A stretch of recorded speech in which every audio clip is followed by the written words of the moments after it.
और बड़ी खबर आपको बता दें, छत्तीसगढ़ के जाजपुर से आ रही है, जहां पर भूपेश बघेल और टीएस सिंहदेव के समर्थक आपस में भिड़ गए। एक कार्यक्रम के दौरान जब सिंहदेव के एक समर्थक ने मंच पर माइक से सिंहदेव को सीएम पद देने और 2.5 साल के फॉर्मूले की बात करनी शुरू की, तो सीएम बघेल के समर्थकों ने माइक छीनने की कोशिश की और जिसके बाद दोनों पक्षों में मंच पर ही झड़प हो गई। तो ये तस्वीरें हैं उस घटना की, जहां पर टीएस सिंहदेव और बघेल के समर्थक आपस में भिड़ते हुए नजर आ रहे हैं। दरअसल दोनों ही नेताओं के बीच में सीएम पद को लेकर पहले से ही तनातनी जारी है। 2.5 साल का एक फॉर्मूला था जिसके मुताबिक बघेल के बाद टीएस सिंहदेव को सीएम का पद मिलना चाहिए था, लेकिन ऐसा हुआ नहीं और उसी के बाद से लगातार तनाव का माहौल है दोनों नेताओं और दोनों नेताओं के समर्थकों के बीच में। और ऐसा ही कुछ देखने को मिला छत्तीसगढ़ के जाजपुर से। हमारे साथ और ज़्यादा जानकारी लेकर इस समय हमारे संवाददाता गोविंद जुड़ा है। तो गोविंद, दोनों नेताओं ने की जो तल्खी है वो जग जाहिर है, हालांकि पब्लिक प्लेटफॉर्म पे कभी भी वो इस तरीके की बात करते हुए नजर नहीं आते, मगर जिस तरह की तस्वीरें जाजपुर से आ रही हैं उससे साफ तौर पर समझ में आता है कि जो कांग्रेस यूनिट है उस पर भी असर पड़ रहा है इस पूरे तनाव के कारण। बिल्कुल गौरी, जो लड़ाई थी 2.5 साल की सीएम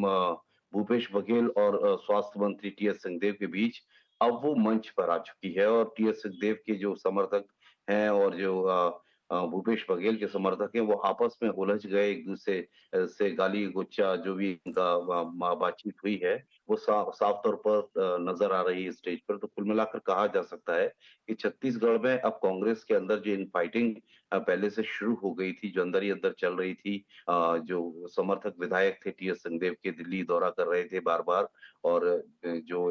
भूपेश बघेल के विधायक थे वो भी दिल्ली दौरा कर रहे थे बार बार, और मांग उठाई जा रही थी कि 2.5 साल का फॉर्मूला याद दिलाया जा रहा था कि टीएस सिंहदेव की ये बारी है। लेकिन अब जब बात नहीं बनती हुई दिखी तो उसके बाद जो कार्यक्रम हुआ था जसपुर में, कांग्रेस का ये कार्यक्रम था जहां दोनों ही नेताओं के समर्थक कार्यकर्ता थे वो आपस में उलझते हुए नजर आए, और जो दूसरे न्यूट्रल कार्यकर्ता थे कांग्रेस के, उन्होंने इस मसले को पूरी किसी भी तरह से सुलझाया और समझाया, तब जाकर ये मामला सुलझा। लेकिन कुल मिलाकर कहा जा सकता है कि अभी भी 2.5 साल का जो फॉर्मूला है उसको लेकर जो तल्खी है, अब वो ऑफिसेज से बाहर निकलकर सड़क पर आ चुकी है, मंच पर आ चुकी है, और ये मंच पर आप देख सकते हैं कैसे दोनों नेताओं के कार्यकर्ता और समर्थक आपस में एक दूसरे से उलझे। जी गोविंद, शुक्रिया इस पूरी जानकारी के लिए। और वक्त हो गया है एक बेहद छोटे से ब्रेक का, लेकिन देश और दुनिया की ताज़ा तरीन खबरें आप हमारी वेबसाइट पर पढ़ सकते हैं। साथ ही हमें सोशल मीडिया हैंडल्स पर भी जरूर फॉलो करें।